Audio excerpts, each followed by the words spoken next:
Okay, guys, on Elm Street 2010 remake. I hate this movie. It is bad. What was the reason for this movie? Can someone please tell me what was the point of this remake?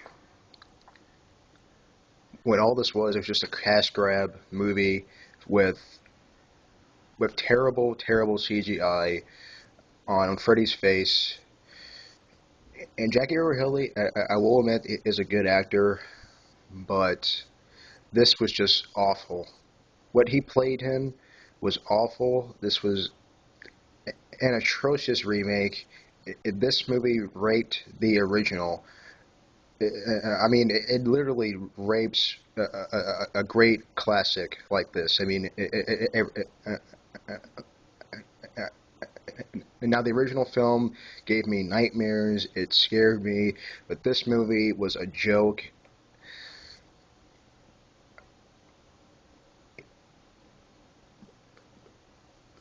I mean, not only man do they make a terrible, awful remake, but um, they use those exact same popular scenes from the original in here, like the bathtub scene, like the um,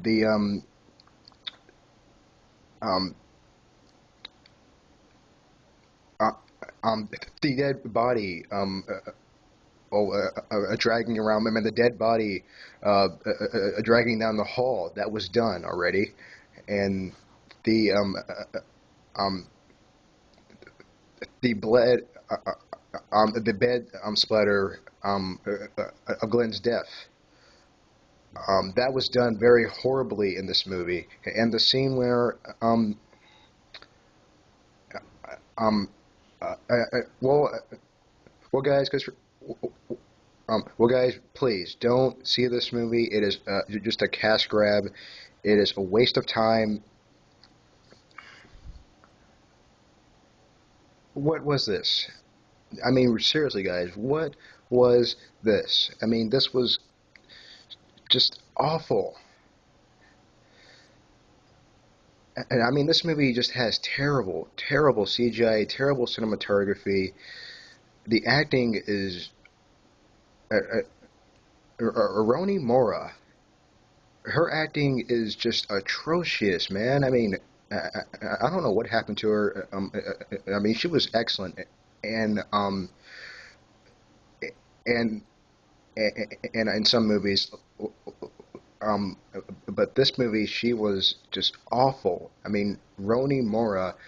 I mean, she was great, and um, uh, I mean, freaking girl with the the tattoo. She was excellent in that movie. I mean, I'm gonna say that. And the girl with the dragon tattoo, Rooney Mara, um, she definitely deserved that Oscar that she got from that movie. But in this movie, she does horribly as Nancy. But in this movie, it's not even Nancy Thompson. First of all, this is like a different kind of crappy Nancy that we got in this movie. So I don't know what they were thinking or remaking this. I guess Hollywood at the time was running out of ideas or something like that. Something happened, and now I'm going to say this: the only good thing about this atrocious remake is the ending. Okay, the ending was actually pretty cool. I liked that ending, but the rest of the movie was just. Um, I mean, it was a complete copy um, of the original film. There was some crappy differences. Okay, um, I can't completely give this movie an F, but I am going to give it a D minus because of um, the ending sold it for me. So a D minus, just a horrible movie. Please, man, do not see it. I mean, it is one of the worst remakes I've ever seen, next to other remakes that are pretty bad. So yeah, yeah, just a terrible, terrible movie. Just not very good at all. Now, Now, here's the thing. I used to like this movie when I seen this in theaters when it came out in theaters. I seen it and I actually liked it at the time. But when I get a little bit older, I started I started watching it again, and I realized that this is not a good movie at all. It really isn't good. Just not good. So yeah, see you guys next time. See you later.